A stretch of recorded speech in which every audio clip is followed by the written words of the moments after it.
नमस्कार दोस्तों, भारतीय फिल्म जगत को माया नगरी भी कहते हैं क्योंकि यहाँ किसी की किस्मत कैसे पलट जाए इसका अंदाज़ा लगाना आसान नहीं।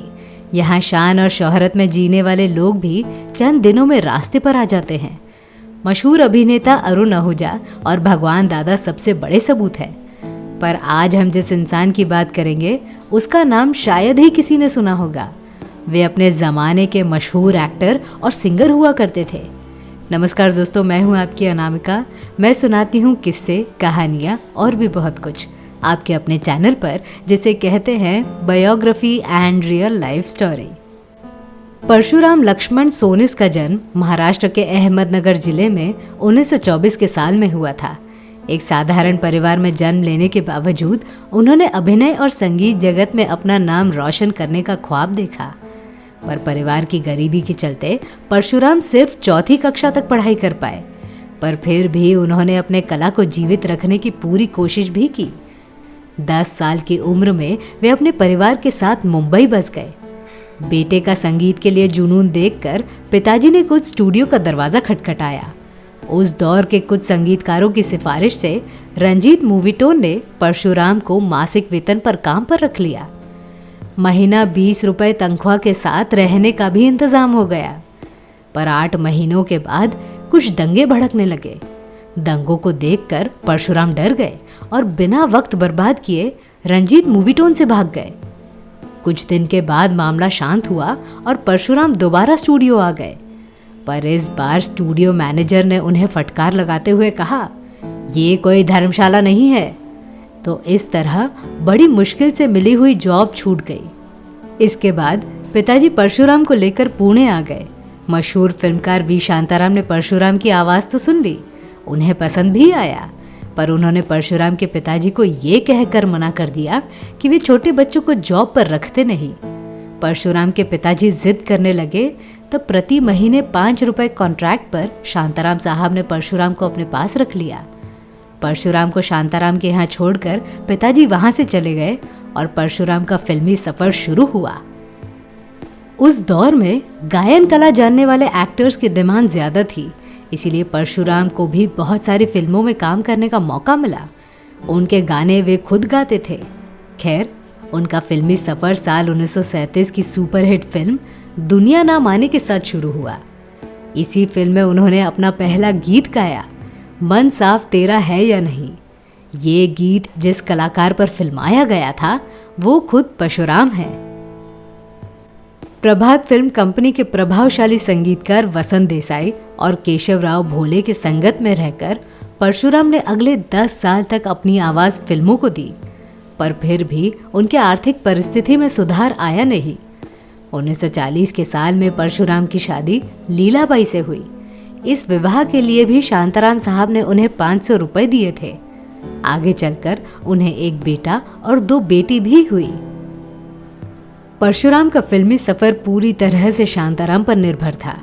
प्रभात फिल्म स्टूडियो के अलावा वे किसी और कंपनी के लिए काम कर नहीं सकते थे। पर वे शांताराम के बड़े चहीते व्यक्ति भी थे। एक दिन प्रभात फिल्म कंपनी को लेकर शांताराम और अन्य लोगों में मतभेद होने लगा। आपको बता दूं कि प्रभात फिल्म कंपनी को खुद शांताराम ने बनाया था और उन्होंने खुद को कंपनी से बाहर निकाल दिया। शांताराम के चले जाने के बाद प्रभात फिल्म कंपनी के अन्य सदस्य परशुराम को नज़रअंदाज करने लगे।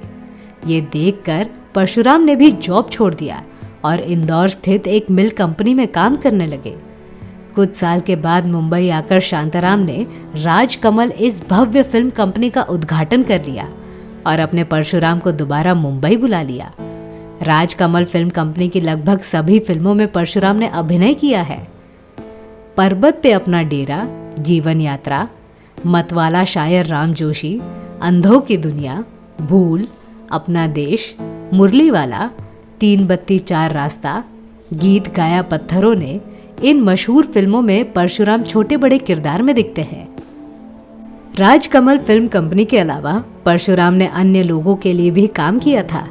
पर 20 साल फिल्म जगत में गुजारने के बाद भी उन्हें वो मुकाम मिला नहीं। बजाय इसके कि भीमसेन जोशी और मन्ना डे जैसे बड़े गायकों के साथ भी उन्हें गाने का मौका मिला था। नाम तो हुआ नहीं, पर परशुराम की आर्थिक स्थिति अच्छी हो चुकी थी। इस बार वे बंगलों में रहने लगे थे। शांताराम साहब के कारण उनका फिल्मी सफर शुरू हुआ था और उनके ही कृपा दृष्टि से वे इस मुकाम तक आए थे। पर एक हादसा ऐसा हुआ जिसके बाद परशुराम की दुनिया पलट गई। शांताराम साहब ने फिल्म निर्माण के क्षेत्र से खुद को बाहर निकालना शुरू किया और 80 के दशक में परशुराम को काम मिलना बंद हो गया। एकाएकी एक हादसे में परशुराम का पांव भी टूट गया। एक कलाकार के लिए उसका शरीर बहुत जरूरी होता है। ऐसे में इस हादसे के कारण परशुराम का फिल्मी सफर पूरी तरह से रुक गया। इस दर्दनाक परिस्थिति के चलते परशुराम खुद को संभाल नहीं पाए और वे शराबी बन गए। शराब के कारण उनके घर में आक्रोश निर्माण होने लगा और उनकी बीवी अपने बच्चों को लेकर अलग रहने लगी। हालत इस कदर तक बिगड़ गई कि उन्होंने शराब के लिए भीख मांगना भी शुरू कर दिया। शराब पीकर सेट पर आते थे, इसीलिए उनके लिए स्टूडियो के दरवाजे भी बंद हो चुके थे।